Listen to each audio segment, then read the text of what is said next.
Welcome back to the Disrupt Education podcast. Alli Privitt is here with me. I'm Peter Hostrawser. Alli, how are things going?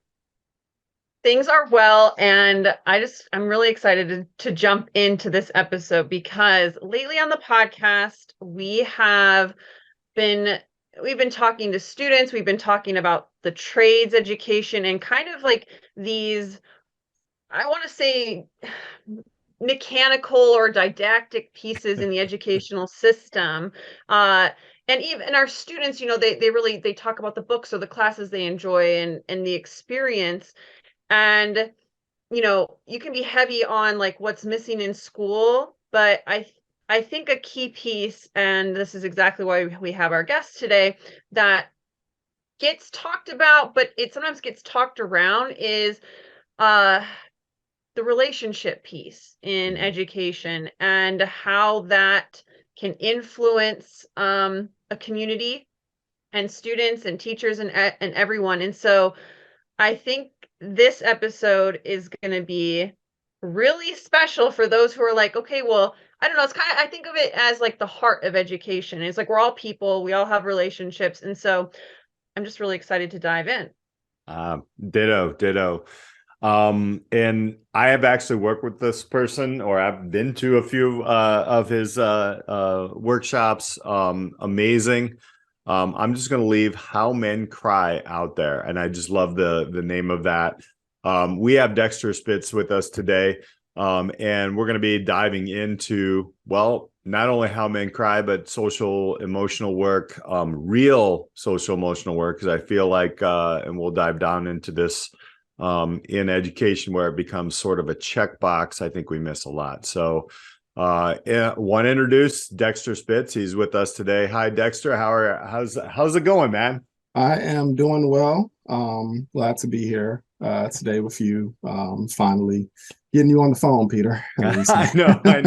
But, Very busy, so we're very humbled to have you. And when this comes out, it's in the beginning of a school year, which is exactly where we wanted it, because this is a great place to really start to figure out, as educators, or anybody in general, is how to create these relationships. And first it starts with you, but wanted to have you you have a lot of experience and quite a journey so far, and wanted to give you an opportunity here to give people a little bit about yourself. We'll get further into your journey, but what are you doing right now, and a little bit of maybe a mini background of how you got there. so as far as what I'm doing right now, I focus on men's mental health work through a context of really just trying to change narratives around how we talk about mental health in general.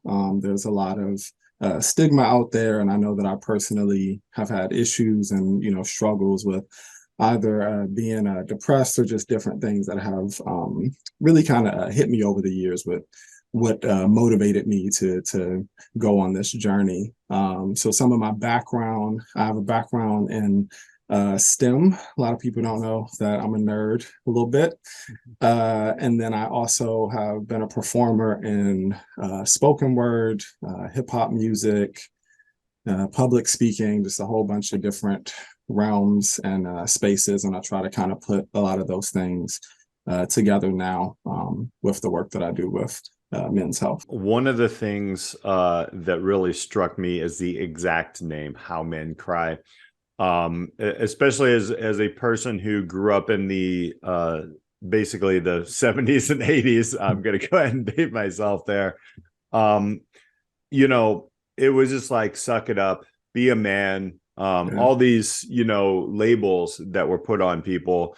And in the education system, it was definitely, if you weren't a certain way as a male or identified as a male in a school, it was tough. It was, and I grew up in a small rural town. As you've evolved into this and really created these things around How Men Cry, what are some of the things that you would see yourself in your own educational journey that now, if you could go back, what were some of the identifiers that are like, wait a minute, if I did this or learned this earlier? And we'll just start there. Well, it kind of touches on where you all intro to, just this kind of personal connection that we have, even more so than what we're learning sometimes. Like, to kind of strike on what you said, I definitely dealt with bullying at different points in life, different points of being teased, ridiculed, criticized for not fitting into whatever kind of boxes that were maybe set up for me. And when you think about it, it doesn't really have too much to do with what you're actually supposed to be learning in school, or there all these social things as far as like the taught type of material. But, we also do have to learn how to socially engage, interact, and all of those types of things. And if I could go back to maybe talk to who I was at a younger age or something, I probably would have just tried to really encourage just me having more sense of confidence in who I was and what I really, really felt. Because I think sometimes those impacts and, hey, you need to be like this, or maybe getting bullied in certain ways, they can kind of push and suppress maybe the best version of ourselves. So if there's anything I would say to little Dxtr, it would just be a little kind of pat on the back and just say, be as weird as you want to be. I love that, because as someone who had varied interests in school, and for young people who, don't quote unquote fit into a box, it's just like a challenging time already. You're like navigating so many things and expectations, and so for students, right, that's really important to, like, be your authentic, weird, self is always like a great message. I'm curious on your thoughts for the educational system, like teachers or admin or just the adults in the building. Like, what are we missing in terms of, mental health and social emotional learning that you see as an opportunity for maybe schools to be their weird selves? I don't know, like, not just young people. Any thoughts around that? So first and foremost, I will just say, from knowing a few teachers in general, your job is way harder than what I can even put into words in this podcast. So first, I would say a thank you on that, because from going into the classroom, even just a few times to do different, speaking and other things like that, I can understand how complicated it can be. One, to kind of reach and just bridge in all of these spaces. And I think for kids and students in general, you're figures of, authority, at least in some type of way. And there's a natural pushing back that's also happening at a lot of ages too. So one is, I don't imagine that it would be simple to kind of start to bridge that gap. But I guess if there is leniency that can be given maybe on some of the rules, in terms of, like, I know that sometimes there are concepts that come from higher up that kind of get put on teachers, and then they have to act within certain bounds. But what I would say is the best responses that I've ever gotten from, working from youth, if I've done a show, if I've performed, is just to show my vulnerable self when I've performed, and when I've talked about the, mistakes that I've made, the struggles that I've had with mental health or whatever type of life difficulties. The students have responded so much better, because then there's just, I can take off a bit of the armor, and then they kind of do the same themselves. And then I feel like the conversation can happen a little bit better. But again, I say that with a grain of salt, because I also understand, not a grain of salt, but I say that with a big I know that this is also challenging on the, to also have that figure of, hey, you're gonna have to kind of listen to me and turn in this work too. So I appreciate that. And yes, it is a very complicated thing. Especially we have a lot of educators, parents, stakeholders in the education game who listen to the podcast. And this is why I'm really excited to, have these conversations with you. And we know like there is no one like, checkbox that's going to work for everybody and such. I will tell you what's interesting in my experiences. And one of the things that I struggle with in my entrepreneurship classes and my career planning courses are typically, if I'm going to statistically say the highest point of the difficulty in connecting and trying to help somebody gain confidence is a sophomore or a junior boy. And to have them open up and have those conversations or be, open in front of just me, which I'm very open. I show a lot of my failures. I ask the students questions. I will say, what can I do? These types of things. And I think that's where it gets frustrating. So the question is, and this is a big kind of question, is it possible to teach confidence, or is it a two-way street in your experiences? If you could read the mind of a sophomore or a junior boy in a class, or anybody for that for that matter, is it possible to teach confidence, or what are some strategies that maybe a teacher that you have seen or yourself have seen in a classroom outside of just being, I'm going to be open in front of you and show you who I am? Yeah, so the first part one, I think that's a great thing to first show that vulnerability. Mm-hmm. The second thing is for sure the context that there may be there are complicated circumstances going on with every single person that you're sitting down with, even if they have an on paper perfectly fine life. It's just a complicated time of finding out the sense of who you are. I think at that age range, I mean, we're all still trying to figure out who we are to some extent. A huge tool, if it's not utilized already, I would say I'm a big fan of meditation and mindfulness practices. And the reason being is because I find it really effective to allow people the time and the moments to slow down and to kind of sit with the self a bit more, because it gives us easier and better time to process, and then also to maybe see what are the true parts of who we are, and then maybe what's a little bit of ego, what's a little bit of, hey, I'm presenting. And it's not necessarily that you have to teach all of those concepts and other things like that. But what was a big distinction that I had to learn, even for me growing up as a man, was having a genuine confidence and then having a ego-based presented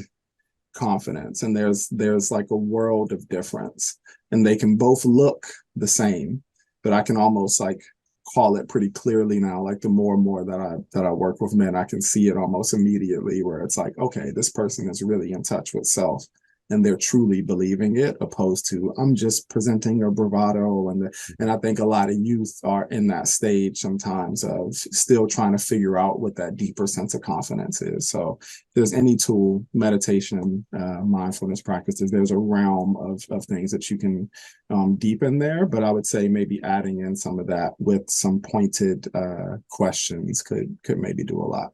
The way you're describing this, with developing an inner self, being vulnerable, makes me think about how school and my experience with teachers and the relationship with students, and even like teachers to admin or admin to stakeholders, like any level of those, is I often felt the school system was trying to present a perfect self, like this is the route,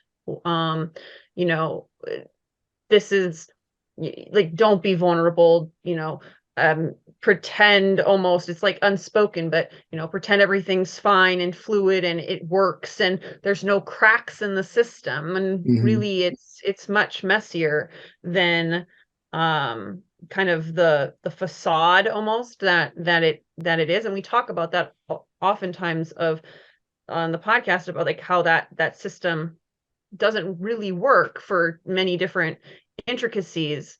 So I'm curious on, what are ways in the work that you've done with companies or organizations that, we can kind of let go of that. I think there's so much power in presenting like who you are and developing that sense of self, but it's got to be a culture, right? Like, it can't be at all these levels where you are almost trying to pretend to be perfect. So any thoughts or recommendations for, the school as a system to kind of reach those goals of what you're talking about? Yeah, so one of the things that immediately comes to mind is, so the unfortunate thing a lot of times is that it has to come from leadership. It kind of has to come from the top. It has to come from, and as far as the shifting of a culture within a place. However, some of what we do with, companies or other places that we've come in to speak or do workshops is to kind of bring in the space of like, hey, it's okay to take off some of this armor. Like usually when I go into companies, I'll do a combination of, I'll do spoken word, meditation, journaling, and reflection, kind of all in one sitting.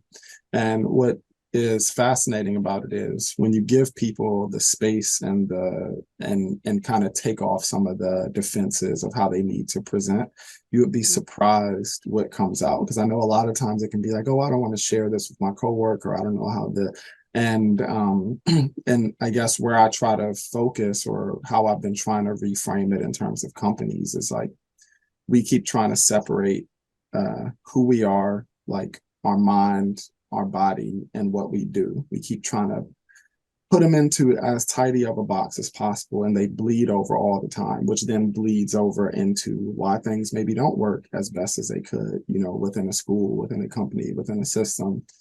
And I guess just when I think of how to try to resolve that is, I think even from the top, we have to get to the point of just saying, we do have these issues or said issues, or we're still trying to figure this thing out. Being comfortable enough to say, we are trying to figure this out, I feel like is way better than just trying to present as if you have it together. And that's probably my biggest criticism, what I would say in general about most of the company cultures that I'm not a huge fan of, is just like, this companies run like this and we do like this, or schools run like this and we do and this, and it's just like, who are we fooling? It doesn't work. Nobody's life even works like that.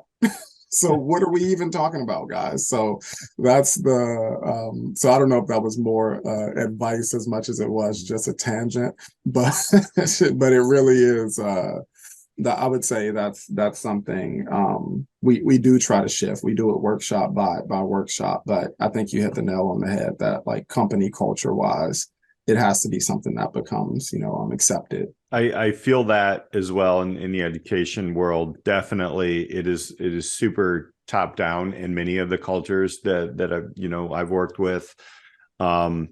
And it's hard. They always call it like turning the ship around, or even turning it 2 degrees is very difficult. So I feel that, and thank you for sharing that, because that's spot on. There is a lot, and back me up on this, Alli, ego in education. There's a lot of ego there.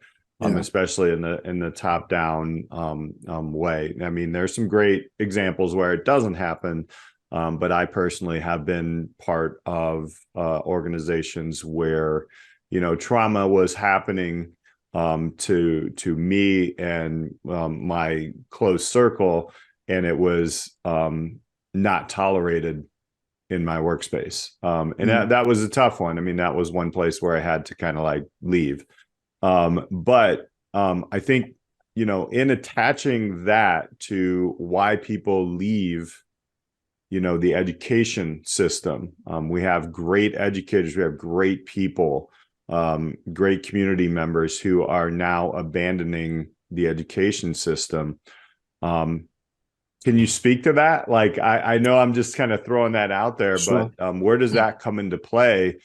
Because I know for me, I have left cultures of school cultures because of some trauma and a lot of different, egos that occur, including mine. I mean, I've had my own challenges with ego. So yeah, I Yeah. just wanted to ask your thoughts on that. Yeah, I would the retention in spaces where some of the hardest people work being done is definitely an issue. You see it within schools, you see it within the space of mental health a lot of times, like a lot of the places where people need the most care and assistance, the systems that are around them a lot of times do not support a healthy doing of that job, and then eventually people get burnt out and they shift away. And what I try to articulate, at least to companies or entities that we'll work with, is just that if it's bottom line focus, or if it's bottom line driven, that you want a better company performance or better whatever it is performance, because even within school systems there's still money, there's still other things flowing around, right? But the interesting thing is that and there is some data, I can't necessarily quote the numbers off the top of my head, but there is some data that essentially people leaving and shifting from your companies and, maybe taking benefits, maybe taking severance, this and that, being unhappy, not even doing the work that they could be doing because they're not satisfied. It's like you actually bleed more money from just having really unsatisfied people than you do from just kind of, maybe running just a more cared about ship. And in particular, I know Gen Z and millennials, I don't have the exact stat, but the likelihood of just leaving for companies in general not caring about their mental health is like considerably higher than generations before. So as far as from any of the top down approach, and as difficult as it may be, because that comes with a whole nother set of circumstances, is like the people need the care and support to even do the jobs well. And that's where I would say my heart, goes out to a lot of teachers or folks that work within the mental health space, because I mean, you can see it, like close friends, therapists that I know, social workers that I know. There's just a different look of like getting off of work and it's just gone. Like there's like no gas left in the tank, and then trying to get up and trying to, show up your best tomorrow for people who you may really care about. So it puts the teachers into very tough positions. So I have a kind of maybe a spicy take or a question for you on this topic. And it's around the same kind of idea of retention and but also like, students, I mean, parents can make their voices heard by where they send their students to school and, graduation rates and kind of like how involved people are in the school system. But my thought is around this idea of schools care more about test scores and data, right? Numbers, or how the measure of success of students graduating, from what I currently see printed and I read about and what gets shared and from any level, is how many students are going to college, what's our graduation rate, what are ACT scores, what are our AP scores, what reading exam, like lexicon or level are we at, etc. And I just think there are other measures of success. So like, how can schools shift and look at like the person, or like the whole, like, and I'm sure you see this in your work with organizations, right? Like companies who just care about the bottom line profit margins, and they give no care to like their employees and like that person. So how can we look at learning as a person growing and not like a numerical value on a piece of paper. And like, Yeah. what would you say to either leaders, or students who want to kind of advocate for themselves, like if you wanted to do a bottom up movement, from either side, what would you kind of say to, school systems that kind of put their eggs in the data basket? Yeah, I was actually just looking at this article a couple days ago, and I don't like to quote data in case I'm wrong about the actual numbers. I'm like, don't even nitpick me. But it was a fascinating article that was talking about how some of the top performing CEOs in the Fortune 500 companies have no college degree. Some of the top performing ones.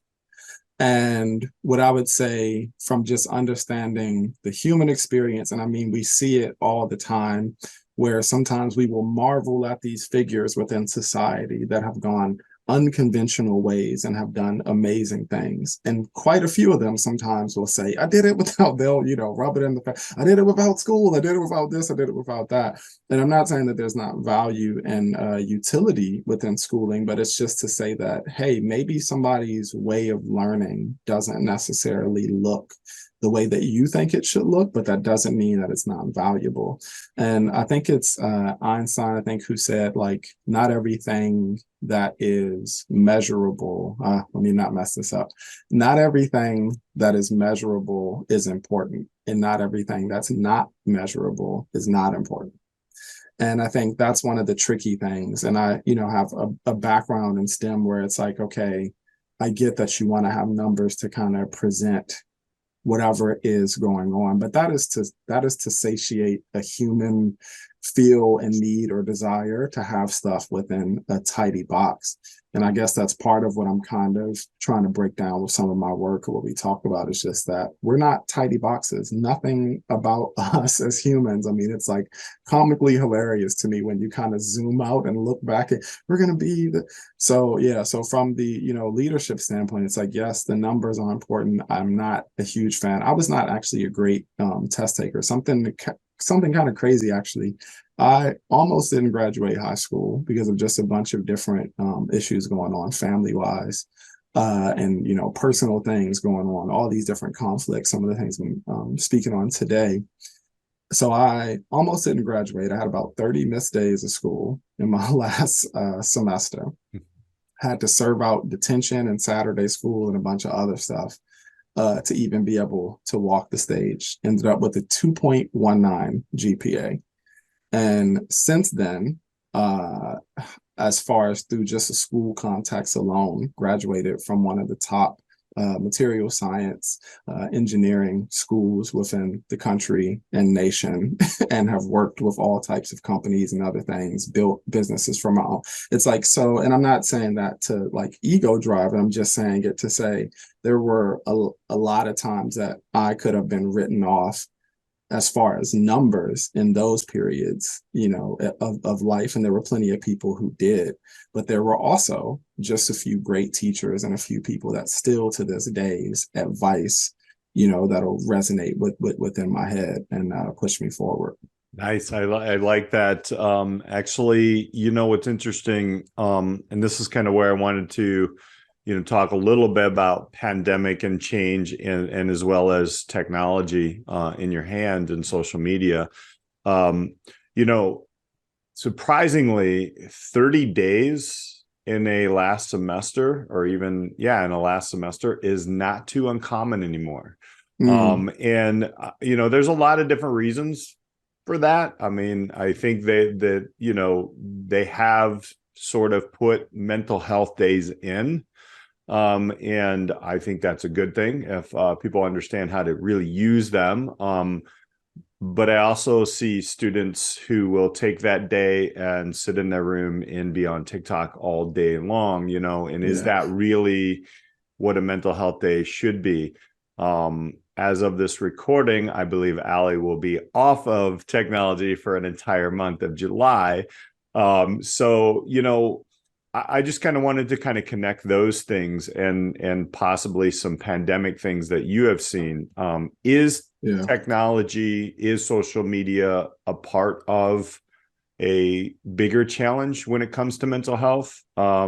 Is there some thoughts that you have on that? And I feel like there was a rise of it in distraction of our own selves in the pandemic. What are your thoughts on that?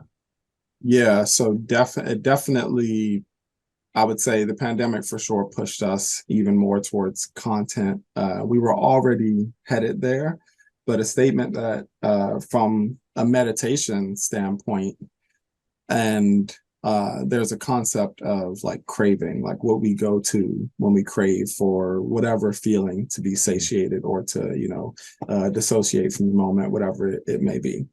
If we picked up any other substance or item as much as we picked up our phone, people would be like, hey, you might want to slow down on that fill in the blank, any other time. So I think it's actually one of the most undiagnosed issues when it comes to mental health use. And the other tricky thing with social media in particular is that I use the example of you're getting social stimulation, especially on social media in particular.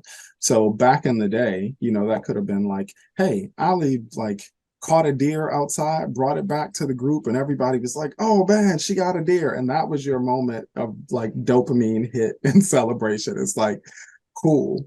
That is happening at a remarkably rapid pace, remarkably rapid pace with social media, where you are getting the social stimulation, some good, some bad, or otherwise, but remarkably quickly. And I think it's what makes it so, we're addicted, because it's such a quick stimulation. And like, I spend a lot of time camping and hiking and stuff, and one of the reasons is to separate and to kind of get away from it.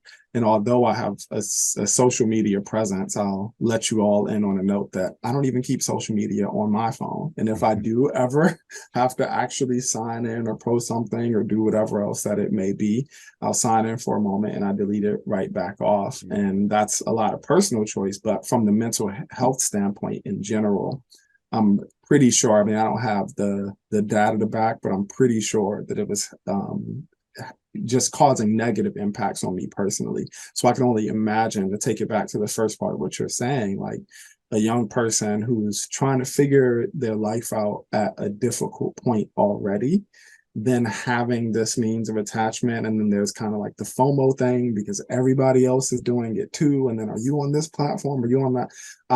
It's really unfortunate. And I don't quite have, other than trying to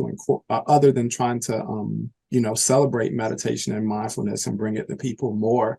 That's a tricky one to solve, especially for the youth right now. There have been a lot of shifts in my own life in the past year that have been around getting off of online and being more in nature, and the freedom that comes from that. But if you have, I think, just bringing awareness to this issue and the consequences and effects that social media and being online in any kind of capacity attached to a screen, your phone, right? Like what you said there, with like, if there was any other substance that you were using or any kind of activity you're doing as much as checking your phone, like it would be a real problem. But it's like society and kind of like accepted globally that the device can just be attached to at all times. It can interrupt anything, any moment, any time, and it's just quote unquote accepted. And I think we kind of embraced it because of the pandemic. But I personally see and have had more and more conversations with young people, with friends, with family, about the importance of detaching, being in activities that you're just in real time, no screens, no devices. And I hadn't ever really felt that personally until the last year. But I think I'm sure in the work that you do, you see organizations, companies, people feeling that way. And I do think it's part of the social, emotional health, mental health issue in schools. I don't know about all schools and all teachers. I know that at the school I was at, teachers were allowed to have their own kind of cell phone screen policy, and they were supported by administration, but sometimes that is not the case. There are school districts or where you can't have kids put their phone away, like basically, it would be like a safety issue or something like that. And then there are schools that all the kids put their phones in a safe, like, basically at the beginning of the day, and they aren't. But I'm curious, if you have any additional thoughts on what screens and kind of this environment does to mental health, and just from the work that you do, and ways maybe to encourage people to think about their usage, or just continued thoughts around that topic. I have seen some data in terms of promoting people feeling anxious and not being able to kind of get settled just from the overuse with phones. And I think it's just too much input for us to kind of go back to the reference of hiking in the woods or camping or things. I try to take my mind back to, okay, if I wasn't in this constructed society with all of these things around, what would my body be used to? And there's actually a really great book called Forest Bathing. The author's name is leaving my mind now, but essentially he talks about just this practice. It's called Shinrin Yoku, which in Japan is just this art of taking time, of essentially just walking within these sacred forests. And he looks at the scientific benefits of actually just being present within nature and taking moments to essentially be with the self, be around the earth and other things. And I think of that in contrast of, okay, so normally maybe we were sitting around, maybe you had a fire, maybe you were seeing a little stimulation of animals, of lights, of trees, whatever it may be, in contrast to how you may interact with the world now, where within about, you can wake up and if the first thing you do is touch your phone and go to start scrolling, you're probably going to get more input in 30 minutes of doing that than what you would have gotten for hours, if not longer, just from sitting in the environments that our bodies, grew in. So when I think of it now, it's like, it's somewhat obvious of like, yeah, maybe this is a little too much. And I think we sometimes can feel like we have a grasp on what's going on, but this is the first time in human history that we have had this much input at once. There hasn't been another period in time where we had devices where it was like, boom, you can get all of it. So, so just to say, so some of the tools that I use, for instance, when doing workshops or other things, is I'll have people shut their phones off. A lot of the times when I do hikes on our men's retreats, I will have everybody hike in silence. So we'll do maybe like a 2-part hike where in the first half, we'll all hike in silence and they'll just walk and be in nature, essentially. And then we'll open up the floor for conversation and discussion. And you would be surprised how much more open people become when they just have a moment to stop and be and let stuff process. And so for the last retreat that we had, it was about 25 guys or so with us, all walked in silence, going. And on the way back, you would have thought they were a bunch of middle school kids because I let them talk and nobody would shut up. But it was in a way of like bonding, and this is what I do. And that, so I think the slowing down, the creation of silence, and just giving the space to even let people witness it, and even trying to have, them maybe go to their body a bit to see, after I finish scrolling, do I really feel any more calm, or do I just feel anxious and like screen burned out, eyes glazed over kind of feel. Going fast is unfortunately a part of secondary education where Alli and I, Alli has taught, I'm in still. You know, a lot of the schools have 7, 8 periods a day. They're extremely quick, 45 minutes to 50 minutes. I always go back to Office Space, the movie, where I have 8 bosses, Bob. It's a lot. And, there's been places where, authors like Todd Rose would say, if business was run like a school, it would shut down after 6 months, because it's just too fast, too much. And then now we have kids peeling away, because they're like detaching. It's just too much. So then they're going to go get more on their phones, or they're going to talk to other students during the day, etc. Through technology, just shutting down. And then along with that comes emotions, who they are, confidence becomes shattered, etc. So this is kind of the big question. If there could be a Dxtr Spits, a How Men Cry school, and I know we're a nation of systems, and it's just the way it is right now. But if you could design your own educational system, or a school, specifically, let's just say, maybe let's just not even label what age group, and I'll let you kind of figure that one out. But what would it look like? What would learning look like in that system? Yeah, that's a great question. And in a funny kind of way, I've mentally been working on that concept for a long time, more so for like kind of for more than likely for men's work or just mental health work in general. And it would definitely incorporate probably meditation as being one of the first things. I know I keep centering back to that, but so much comes from how we step into the world. And I've really been deepening my personal practice over the past like 4 years or so, which has made crazy differences. And there's health benefits, all this other stuff. But it would definitely incorporate that.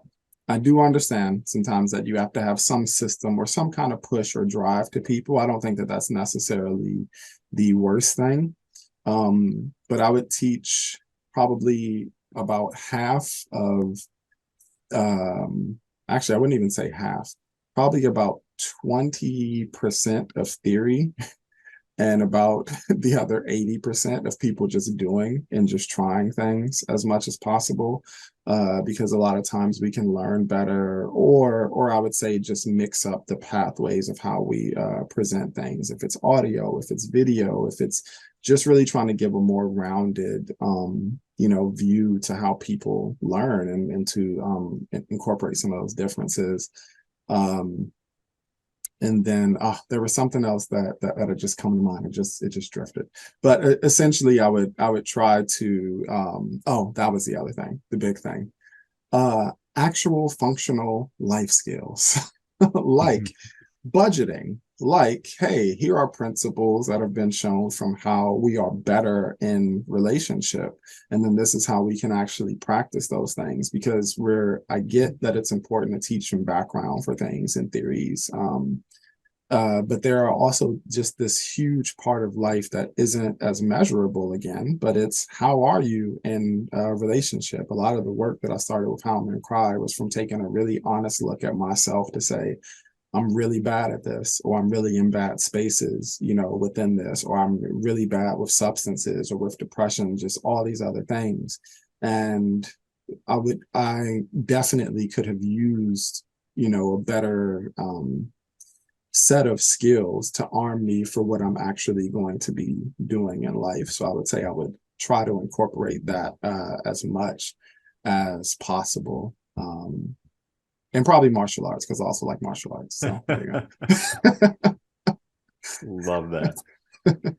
Love Physical that. activity in there. Yeah. Right. Yeah. Or even I see a lot more with it actually now, even in Chicago, like community gardens, things that allow people to get into nature. Just the more multi-sensory approach of what our lives really end up being. Because if there's any criticism that I would say that probably bothers me the most, even for youth and kids, is like, hey, go through this whole rapid pace process, and then by 18 years old, you're supposed to know what your life trajectory is going to look like and the career that you want to do and this and that. And I'm like, did you know, maybe a few people maybe knew that at 18, but for the most of us, I'm like, did you really, you were super clear on that. I'm like, I couldn't figure out anything at 18. So I hear that. I hear that. Awesome. So, we're coming to our end of time. So I always want to ask Alli for your final thoughts, and obviously Dexter, anything else that we're missing, and we'll get your contact information. But Alli, any final thoughts or questions? There are a lot of thoughts. Yeah.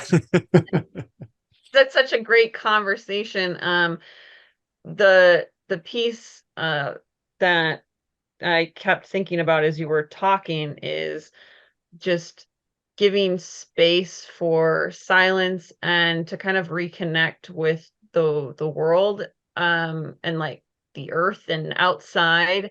The school system, it's almost like it's like too caged into a building and lights, and it's almost like it's a stage of performance, and it's not necessarily a space to like figure out your sense of self, right? Which is what you started with, and building confidence when there isn't time or space to do that type of work in the current system that we have. And I think that's a real shame, because when we interviewed students recently, their answers of like what would make the school system better was really around relationships and developing those. And I think maybe they didn't vocalize it this way, but like the relationship you have with yourself impacts every other relationship you have with others. And I think schools have a long way to go with working on not just the check boxes and the tests you have to take and the standards you have to meet, but who are you as a person? What do you need to work on? Where do you need to grow? Like, because that's going to impact how you approach others in the world and the space, and combining that with being outside and tuning out really the noises that come at you, frankly, at like 7 o'clock in the morning. Right? Like it's wake up. So that kind of a culture is gonna require really strong leadership and community to want to build something like that. I think it's worth building, and it's worth building earlier, not just like after school, because there are great companies and organizations that do want to promote more balanced environments. And so I think that school systems are wildly imbalanced in that area. And so there have to be approaches to kind of work through it, because I think if you do start your day with some kind of meditation or practice of silence and trying to understand who you are, you then will have the space to learn and to kind of take in so much more than just this constant barrage of you wake up and it's go, go, go, go, go until you fall asleep. And then that's the minimal rest that your brain has from all the dopamine you've been hitting it all day, or cortisol, or all of that. So one thing that I would say as well is I do understand too that this is not a like easy fix. Like I understand that, one, I'm speaking from the outside in. Two, I understand the complexity even for individuals and leadership, the complexity and multitude of leading anything. So if there's anything that I would extend back as far as grace, is that leading something, usually there's even more factors than what everybody can even see from the standpoint of being on the receiving end of someone who's leading something. Is like, so like you said, there's a long way to go, possibly, but I think having conversations like this in general can maybe help it, but it's definitely not a like easy route, no matter how you cut and slice it. I mean, coming into a new school year and thinking about, different ways that I can be a person who is an ally for a student to really kind of connect with themselves, because I think that's super important. I know it's super important, because if there's not a good foundation of that, they're not ready to receive or work with any message or any learning, or it's severely, slowed down. I know we'll have a couple of things to break out of this, Dexter, that you've shared. I want to give a moment to have everybody, when people can connect with you. How can people connect with you? How Men Cry? I do know that, you do great work and working with, not only business, but education systems, people in the learning world will definitely give even more of what you've gave today. So how can people connect with you? Yeah, so the easiest way to find us is, so that's going to be at our website, howmencry.com. So that's HOWMENCRY. Look at that, I can still spell. Spell check has ruined me. Right. But then my name, ironically, Dxtr Spits is spelled without the vowel, so it's Dxtr Spits, and that's pretty much on any of the social media platforms. And I to reach out and contact, most of the pages will have contact pages or anything. And we have a really great team that kind of works on things with us. So if you're ever interested in finding some collaboration, or you just want to say, hey, I really like this piece you did, or you want to talk trash or criticize, whatever it is, I'm here for it all. So, but yeah, I just want to say thank you as well, for the platform and discussion, and also just to all of the teachers out there. I have a better understanding of how complicated that role is. So I do just want to give like a pat on the back for sticking it out and really pouring into these youth. And it does make a huge difference, within their lives sometimes, whether we can see it now or later. So. Absolutely. Well, thank you again for being here and sharing your expertise. How Men Cry, we'll put all the information in the notes of this podcast. For Alli, Privitt, I'm Peter Hostrawser. Thank you all so much for listening. We'll catch you next time on Disrupt Education. Thank you so much for joining us on this week's episode of the Disrupt Education Podcast. Be sure to like and subscribe so you never miss an episode. Are you ready to disrupt the educational arena you're a part of? For more ways to get involved in the work we do here at Disrupt Education, check us out at disrupteducation.co. or find us on LinkedIn at Peter Hostrawser or Alli Privitt. Our mission here is to help facilitate and amplify changes in the educational system through local initiatives and help you scale them into community movements. Our building network of disruptors in education are working to move beyond scores and grades as the only measure for student learning. If your school district, college, campus, or organization is looking for facilitators of this work, reach out on our website or social media. And if you have any thoughts or feedback on this week's episode or any episode, we'd love to hear from you. Until next time, keep pushing the boundaries, taking risks, and most importantly, disrupting education.